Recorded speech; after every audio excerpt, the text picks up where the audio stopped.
안녕하세요. 책 읽기 좋은 날입니다. 오늘 소개할 책은 행복과 성공을 위한 인간관계 셀프 리모델링 프로젝트 끌리는 사람은 1%가 다르다입니다. 지은이는 이민규, 발행은 던한출판사입니다. 사람을 끄는 사람과 등을 돌리게 하는 사람의 차이는 어디에 있을까요? 성공 여부를 좌우하는 것은 지능이나 학벌, 운보다 오히려 호감, 즉 끌림이라고 노벨 경제학상을 받은 데니얼 카너먼은 말하고 있습니다. CEO가 되는 과정에서 가장 결정적인 지능이 무엇이었나에 대한 최고 경영자 527명의 조사에서도 대인 지능이 답변 1위로 나타났습니다.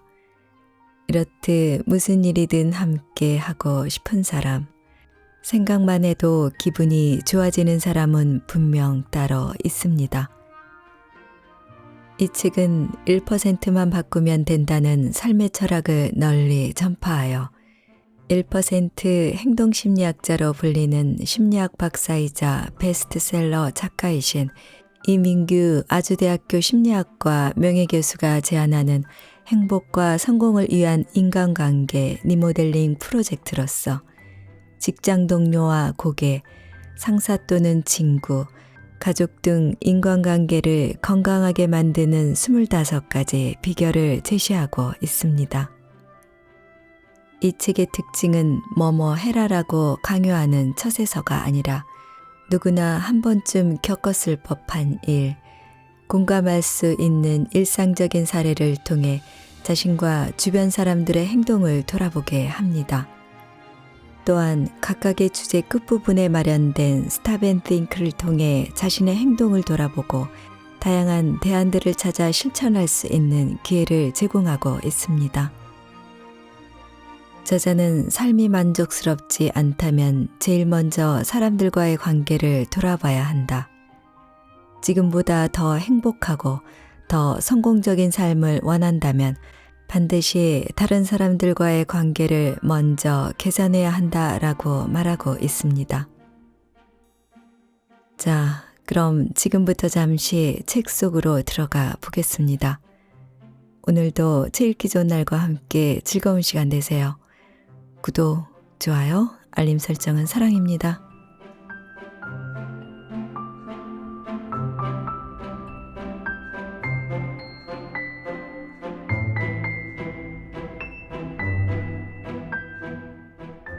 (1) 모든 선택에는 반드시 끌림이 있다. 첫 만남. 첫인상 관리하기 나름이다. 좋아하면 판단할 필요가 없다. 신은 마음을, 사람은 겉모습을 먼저 본다.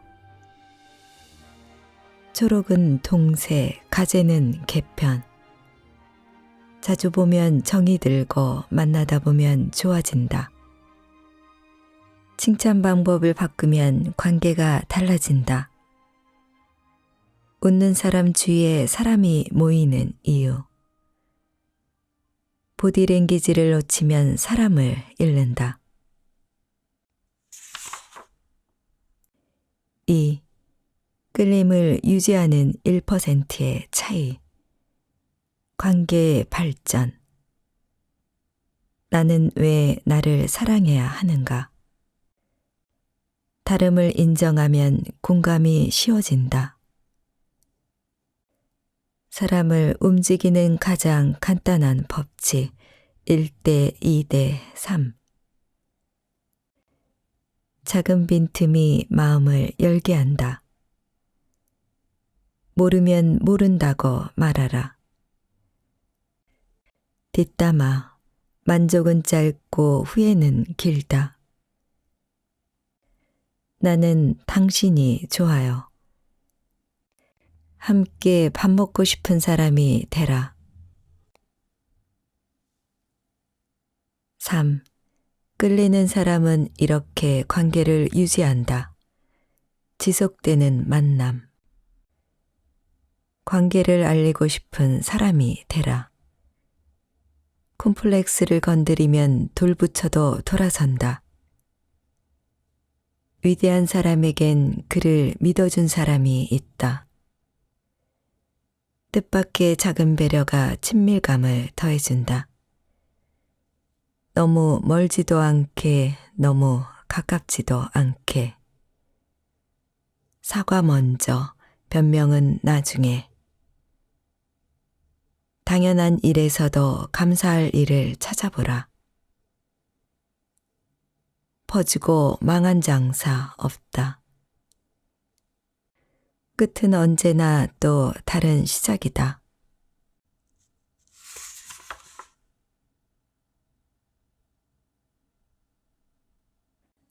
아는 것이 힘은 아니다.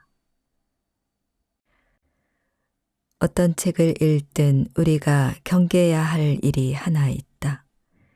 그것은 읽고 난 다음에 실천하지 않는 것이다. 처세 관련 책을 수도 없이 읽지만 여전히 관계의 문제를 호소하는 사람들이 많다. 자기계발서적 속에 파묻혀 살면서도 도무지 변화된 모습을 보여주지 못하는 경우도 많다. 모두 읽고 이해하는 것에 그치기 때문이다. 사람들로부터 미움을 받고 사람들이 등을 돌리는 사람, 그로 인해 원하는 것을 얻지 못하는 사람들에게는 몇 가지 공통점이 있다. 첫째, 문제 자체를 인식하지 못하거나 자신에게 문제가 있다는 사실을 인정하지 않는다. 둘째, 해결책이 제한되어 있고 비효과적인 해결책을 반복한다. 오래전 아인슈타인은 이렇게 말한 적이 있다. 같은 방법을 반복하면서 다른 결과를 기대하는 사람은 정신병자다. 셋째, 설사 효과적인 해결책을 알고 있다 해도 그것을 실천하지 않는다. 문제를 해결하기 위해서는 먼저 문제 상황을 인식하고 자신에게 문제가 있다는 사실을 받아들여야 한다. 그리고 더 효과적인 해결책을 찾아내 실천에 옮겨야 한다. 당나라 때 명시인 백거이가 항주자사로 부임했을 때 일이다. 항주 근처의 사찰에 두림이라는 이름난 고승이 있었다. 두림은 노송이에 올라가 자선을 하는 기이한 버릇이 있었다. 사람들은 그가 나무 위에 둥지를 틀고 있는 새 같다고 해서 조과선사라고 불렀다. 불경에도 해박했던 백거이는 소문을 듣고 두림선사를 찾아가 그 고승을 시험해 보기로 했다. 나무 위의 두림에게 백거이가 단도직입적으로 물었다. 불법의 깊고 큰 뜻은 무엇이라고 생각합니까? 이에 두림선사는 이렇게 대답했다. 나쁜 짓을 하지 말고 착한 일을 받들어 행하라. 자기의 마음을 맑게 하면 이것이 고 부처님의 가르침이다. 대단한 가르침을 기대했던 백거이는 신통치 않다는 표정으로 되물었다. 그거야 삼척동자도 다 아는 일이 아닙니까? 두림은 침착한 어조로 말했다. 하지만 80노인도 행하기는 어려운 일이요. 이에 백거이는 크게 깨달아 지행 합의를 이루었다. 이미 다 알고 있는 내용이라고 생각하면서 이 책을 읽는 독자가 많을 것이다. 불법의 큰 뜻이 나쁜 짓을 하지 않고 착한 일을 행하는 것이듯 인간관계나 비즈니스 역시 기본은 매우 단순하다. 상대방을 배려하고 기분 좋게 하며 그들이 원하는 것을 먼저 제공하는 사람은 호감을 사고 원하는 것을 얻는다. 반대로 다른 사람을 무시하거나 불쾌하게 만들고 손해를 끼치는 사람은 미움을 사고 가진 것조차 잃게 된다. 내가 정말 알아야 할 것은 유치원에서 이미 다 배웠다는 노버트 풀검의 말처럼 인간관계나 비즈니스 관계의 기본 원리는 너무나 단순하다. 그러나 그것을 실천하기는 정말 어렵다. 그래서 세상에는 성공하는 사람보다 실패하는 사람들이 훨씬 더 많다. 일본의 경영 컨설턴트 간다 마사노리는 성공하기 위한 노하우가 분명한데도 실제 행동으로 옮기는 사람은 1%밖에 되지 않는다. 그러므로 성공하는 것은 간단하다라고 말한 적이 있다. 그의 말에 따르면 책을 통해 배운 지식을 실천하지 않는 사람이 99%나 된다. 그렇다. 인간관계든 비즈니스든 성공하는 것은 간단하다. 아는 것으로 그치는 99% 대열에서 빠져나와 행동으로 실천하는 1% 대열로 들어가면 된다. 책을 다 읽었다면 다시 한번 처음부터 찬찬히 들춰보자. 밑줄 긋고 메모하고 별표 친 부분을 중심으로 다시 한번 훑어보자. 그리고 당장 실천할 수 있는 행동 목록을 만들자. 그리고 그중 하나를 선택해서 지금 당장 실천하자. 프란시스 베이컨은 아는 것이 힘이라고 말했지만 그것은 옳은 말이 아니다. 아는 것은 행동으로 실천했을 때만 힘이 된다. 우리를 원하는 곳으로 데려다 주는 것은 지식이 아니라 실천이다. 실천이란 현재 이곳에서 원하는 그곳으로 건너가게 해주는 교량이다. 99%를 이해하지만 한 가지도 실천하지 않는 사람보다 1%밖에 이해하지 못해도 그걸 실천하는 사람이 원하는 곳에 더 먼저 도달한다. 내가 아니면 누가, 지금 아니면 언제 라는 생각으로 한 번에 하나씩 매일매일 변화를 시도한다면 조만간 지금까지와는 완전히 다른 자신의 모습을 보게 될 것이다. 지금 하십시오. 할 일이 생각나거든 지금 하십시오. 오늘은 맑지만 내일은 구름이 보일지도 모릅니다. 친절한 말 한마디가 생각나거든 지금 말하십시오. 사랑하는 사람이 언제까지 곁에 있지는 않습니다. 사랑의 말이 있다면 지금 하십시오. 사랑하는 사람이 당신 곁을 떠날 수 있습니다. 미소를 지으려면 지금 웃어주십시오. 당신이 주저하는 사이에 친구들이 떠날 수 있습니다. 불러야 할 노래가 있다면 지금 부르십시오. 노래 부르기엔 이미 늦을 수 있습니다.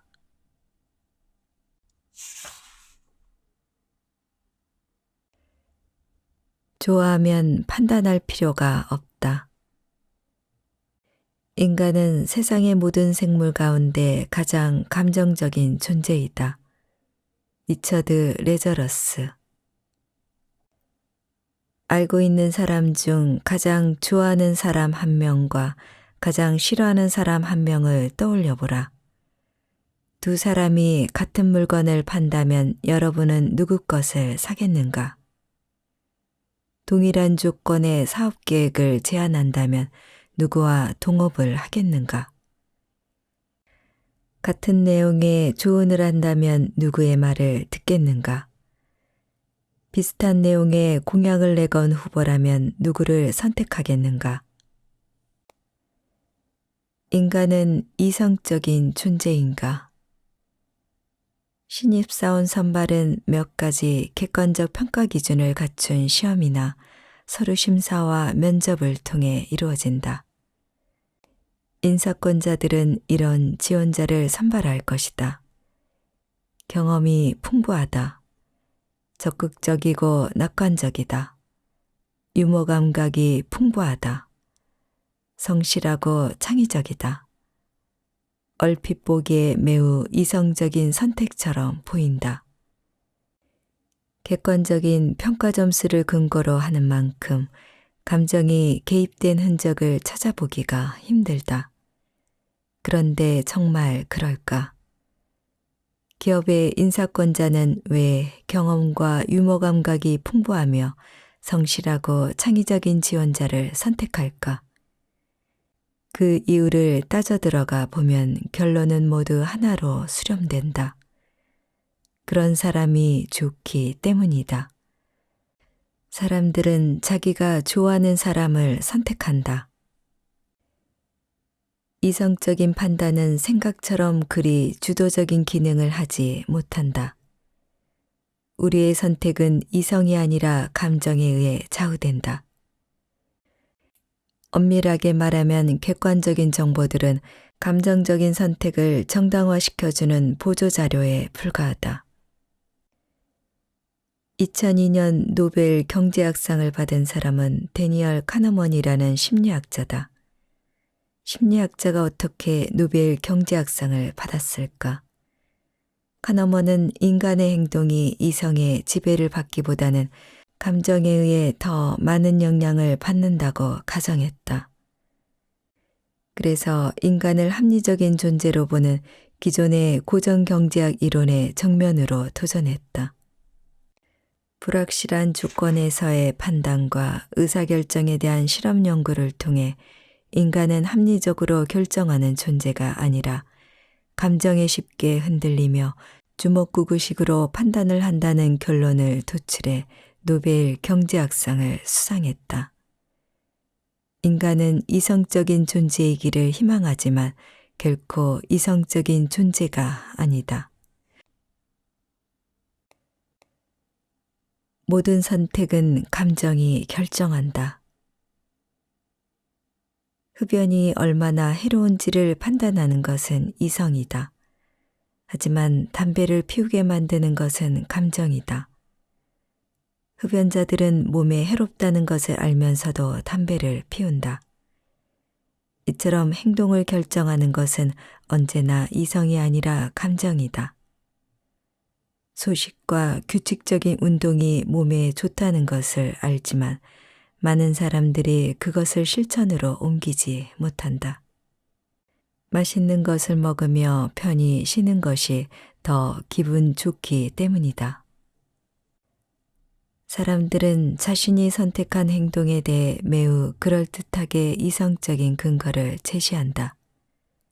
하지만 그 이성적인 근거들은 단지 우리의 행동을 결정한 감정을 정당화하는 보조 수단에 불과하다. 예컨대 흡연자들은 담배를 끊어야 하는 이유와 피울 수밖에 없는 이유 모두를 알고 있다. 하지만 그들은 폐암의 원인이 된다는 금연 이유를 선택하기보다는 스트레스가 해소된다는 흡연 이유를 선택한다. 그것이 기분을 좋게 해주는 흡연 행동을 지지하기 때문이다. 직원들의 성과를 높이고 싶은가? 고객을 설득하고 싶은가? 자녀들을 변화시키고 싶은가? 그렇다면 모든 선택은 감정이 좌우한다는 사실을 먼저 인정해야 한다. 그리고 때때로 이렇게 자문해야 한다. 나는 그들의 감정에 어떤 영향을 주는 사람인가?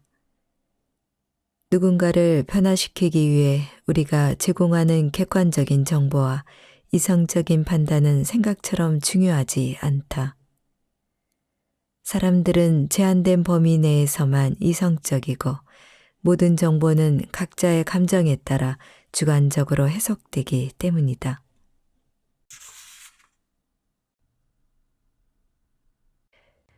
좋아하면 판단할 필요가 없다.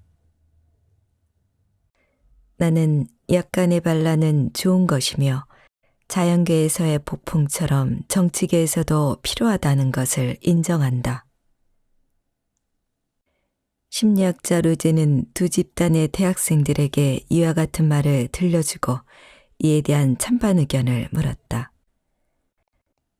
한 집단에게는 이 말이 미국의 제3대 대통령인 토머스 제퍼슨이 한 말이라고 알려주었다.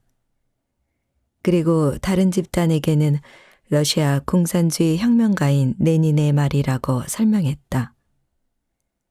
똑같은 내용을 들었지만 두 집단의 반응은 완전히 달랐다. 첫 번째 집단의 학생들은 거의 모두 이 말에 찬성했다. 그러나 두 번째 집단의 학생들은 거의 모두 반대했다. 왜 이런 결과가 나왔을까? 똑같은 말이라도 말하는 사람에 따라 다르게 평가되기 때문이다.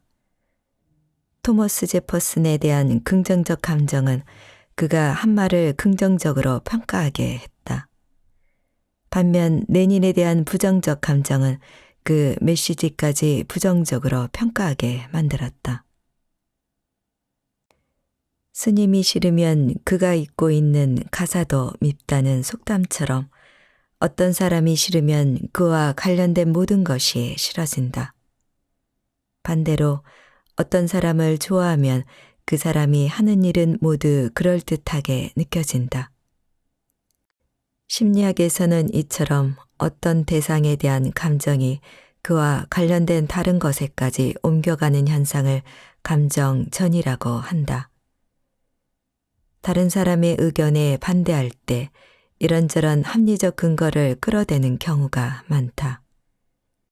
하지만 그런 근거들은 대부분 자신의 감정을 정당화하는 것에 불과하다. 의식하든 못하든 그 이면에는 이런 의미가 깔려 있다. 나는 당신이 싫다. 고로 당신의 말에 반대한다. 모든 선택은 감정이 좌우한다. 논리적이고 이성적인 근거는 감정을 정당화하는 것에 불과하다. 사람들은 누구나 끌리는 사람을 선택하고 끌리지 않는 사람은 내친다. 모든 선택 뒤에는 반드시 끌림이 있다. 선택에 미치는 끌림의 영향력을 제대로 파악하는 사람은 어떤 상황에서든 더 유리한 입장에 선다. 상대방이 당신의 의견을 받아들이고 그것을 따를 기분을 느끼지 못한다면 아무리 옳은 말로도 그를 설득할 수 없다. 자녀, 배우자, 상사나 부하 또는 고객이나 투자자 등 상대방을 설득할 때 그들의 호감을 끌어내는 것만큼 중요한 것은 없다. 누군가를 변화시키고 싶다면 논리에 앞서 감성을 터치하라. 좋아하면 판단할 필요가 없기 때문이다. Stop and think. Why? 왜 똑같은 말도 끌리는 사람이 할 때는 고개가 끄덕여지지만 싫은 사람이 하면 귀에 거슬릴까? What? 사람들은 변화시키고 설득하기를 원한다면 모든 선택은 감정이 좌우한다는 사실을 먼저 인정해야 한다. 나는 가족이나 동료, 상사 및 부하, 고객과 거래처 사람들의 감정에 어떤 영향을 주는 사람인가? How? 인간관계에서든 비즈니스에서든 좋아하면 판단하지 않는다는 사실을 받아들일 수 있는가? 그렇다면 지금부터 내가 바꿔야 할 생각과 행동은 무엇인가?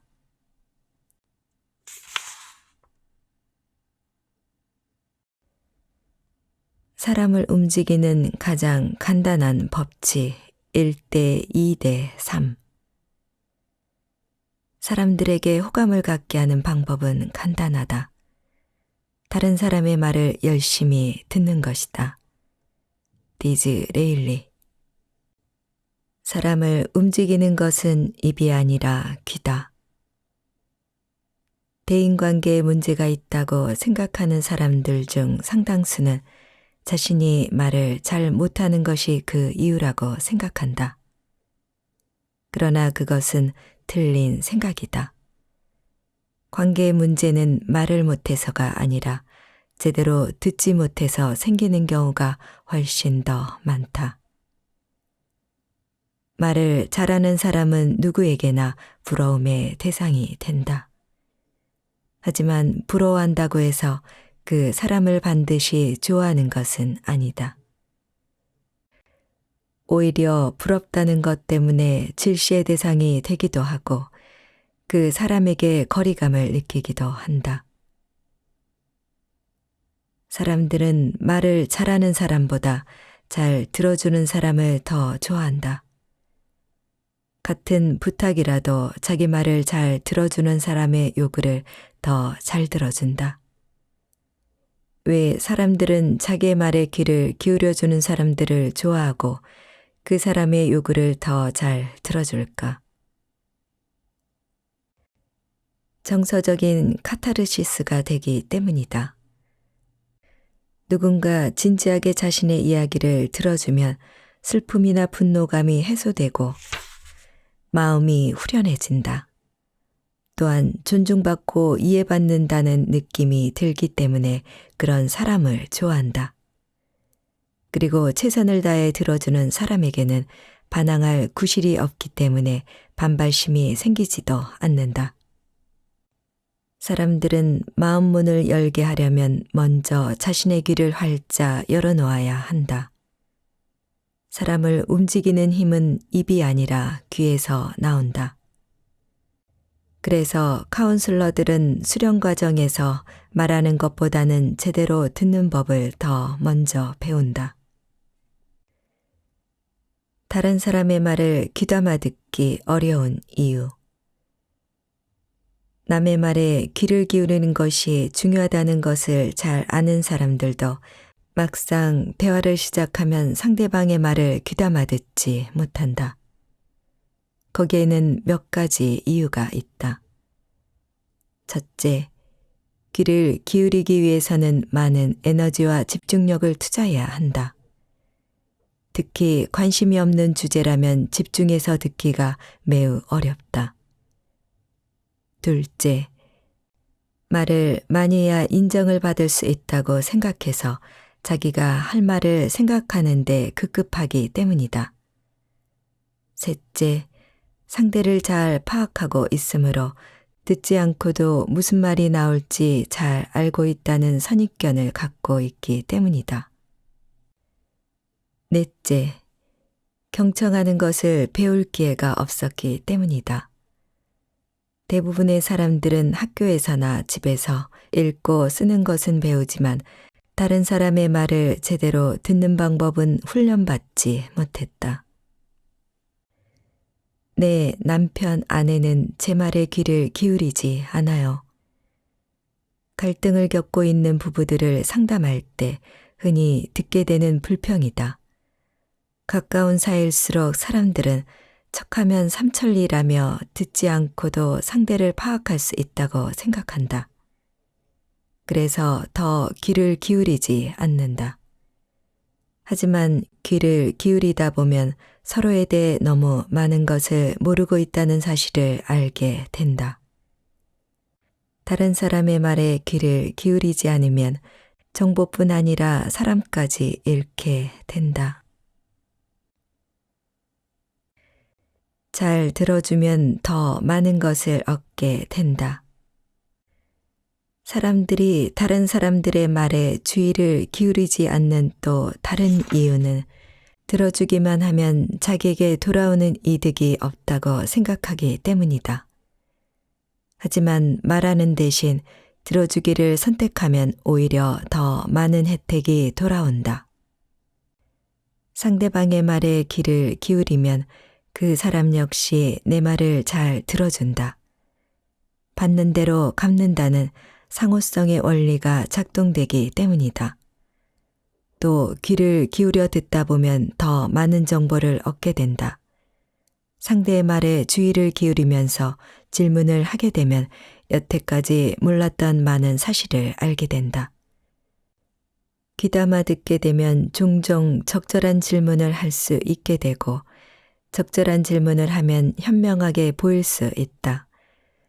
또 말을 하는데 열중하다 보면 실수를 할 가능성이 많지만 열심히 듣게 되면 그만큼 실수를 할 가능성이 줄어든다.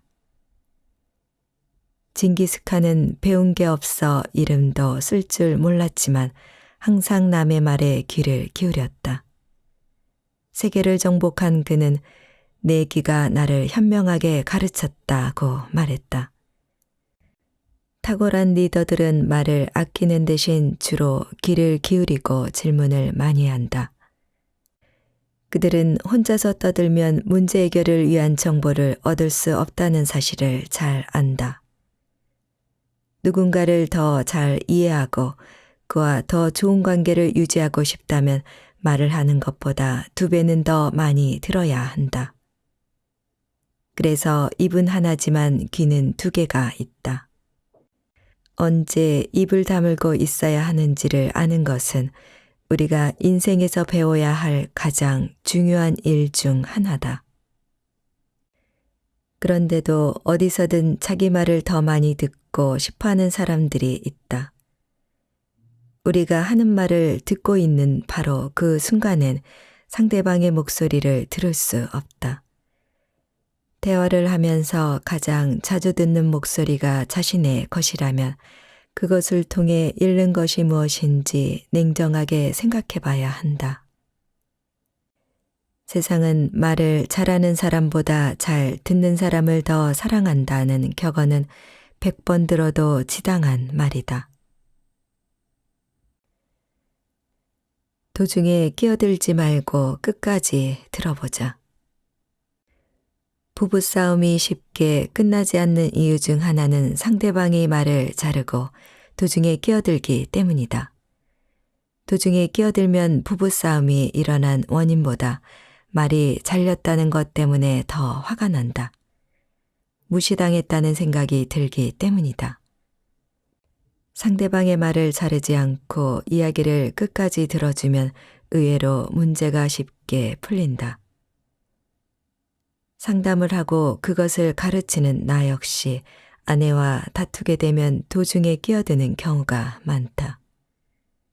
싸움이 쉽게 끝나지 않는 이유를 곰곰이 생각해 보니 가장 큰 문제는 우리 둘 다 서로의 이야기를 끝까지 듣지 않는다는 것이었다. 그래서 한 번은 누가 먼저 말할 것인지를 정하자고 아내에게 제안했다.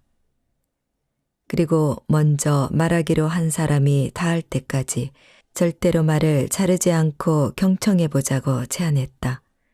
물론 아내도 동의했다. 우리는 조용한 카페로 자리를 옮겼다. 아내가 먼저 이야기를 꺼내기 시작했다. 30여 분이 지나자 더 이상 할 이야기가 없다고 말했다. 중간에 끼어들 때는 몇 시간을 끌고도 결말이 나지 않았는데 정말 놀라웠다. 얘기를 다 듣고 난 다음에 내가 이해하지 못했던 부분에 대해 미안하다고 사과했다. 그리고 아내에게 이번에는 내가 말해도 되겠냐고 물었다. 그러자 아내는 지금은 듣고 싶지 않다고 말했다. 나는 그 말을 받아들이기로 했다. 우리는 그 문제를 갖고 나중에 다시 이야기를 했을까? 아니, 할 필요가 없었다. 아내는 하고 싶은 말을 다 한 것으로 기분이 풀렸고 나는 아내에 대해 내가 이해하지 못한 부분이 많다는 사실을 깨달았기 때문이다. 잘 들어주면 의외로 짧은 시간에 문제가 해결된다. 우리는 이것을 경청게임이라 부른다. 대화의 원칙 1대 2대 3 1. 1분 동안 말을 했다면 2. 그 2배인 2분 동안은 귀를 기울여 듣고 3. 그 2분 동안에 최소한 3번은 맞장구를 치자. 적절한 맞장구는 대화의 윤활유. 군대 시절 무용담을 자랑스럽게 얘기하고 있는데 여자가 가만히 듣고만 있다면 남자들은 내 얘기가 재미없는 것은 아닌가 하며 불안해하거나 머쓱해하면서 눈치를 살필 것이다. 잘 들어준다고 해서 아무 반응 없이 그냥 듣기만 해서는 안 된다. 반응 없는 상대와 얘기하는 것처럼 맥 빠지는 일이 없기 때문이다. 흥미를 갖고 열심히 듣고 있다는 메시지를 전달하는 것은 좋은 대화의 필수 요소다. 상대방에게 혼자만 떠든다는 느낌을 갖게 하는 것은 결코 좋은 대화 자세가 아니다. 잘 들으려면 적절하게 맞장구를 쳐야 한다. 맞장구는 대화의 윤활유다. 맞장구를 친다는 말은 원래 풍물놀이에서 서로 주거니 받거니 하며 장단을 맞춰 장구를 치는 것을 말한다. 이 말의 뜻이 변형되어 다른 사람의 말에 덩달아 호응하거나 동의하는 표현으로 더 많이 사용되는데 이는 맞장구를 치려면 서로의 생각이나 호흡까지도 잘 맞아야 한다는 데서 유래했다.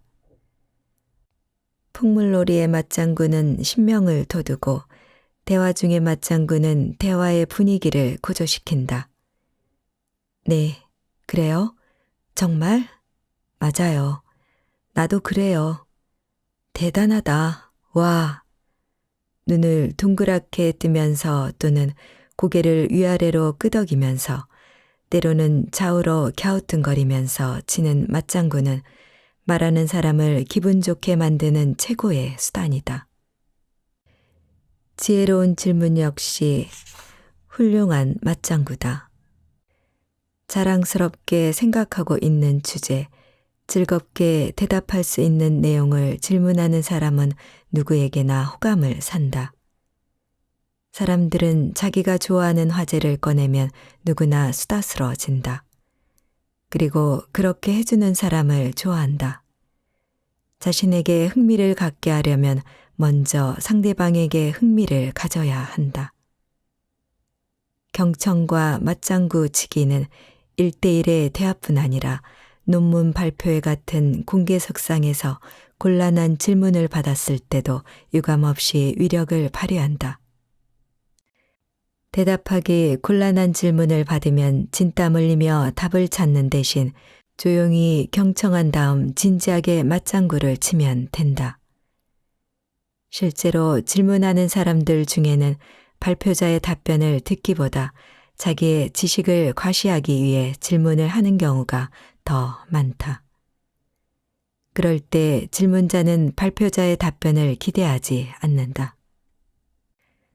맞장구를 반드시 말로만 치는 것이라고 생각할 필요는 없다. 상대방의 눈을 지그시 응시하면서 입가에 엷은 미소를 띠고 고개를 끄덕이는 것만으로도 얼마든지 맞장구를 칠 수 있다. 맞장구를 치는 것은 상대방에게 이런 메시지를 전달한다. 당신의 말을 잘 듣고 있어요. 당신에게 관심이 있어요. 우리는 하나예요. 맞장구의 기능이 아무리 중요해도 적절하지 못한 맞장구는 대래 역효과를 낸다. 예컨대 자녀 문제 때문에 속이 상한 상대가 위로를 받고 싶어 자기 자녀를 욕할 때 덩달아서 그 자녀를 비난하는 것은 오히려 관계를 망친다. 또 윗사람이 중요한 이야기를 할 때는 섣불리 맞장구를 치기보다는 잠자코 듣는 편이 더 낫다. 맞장구가 지나치면 자칫 경박하다는 인상을 줄 수도 있고 말끝마다 맞장구를 치면 오히려 상대방의 기분을 거스를 수 있다. 어떤 사람을 움직이려면 그의 마음을 열어야 한다. 그의 마음을 열려면 이쪽에서 먼저 귀를 열어야 한다. 사람을 움직이는 힘은 입이 아니라 귀에서 나온다.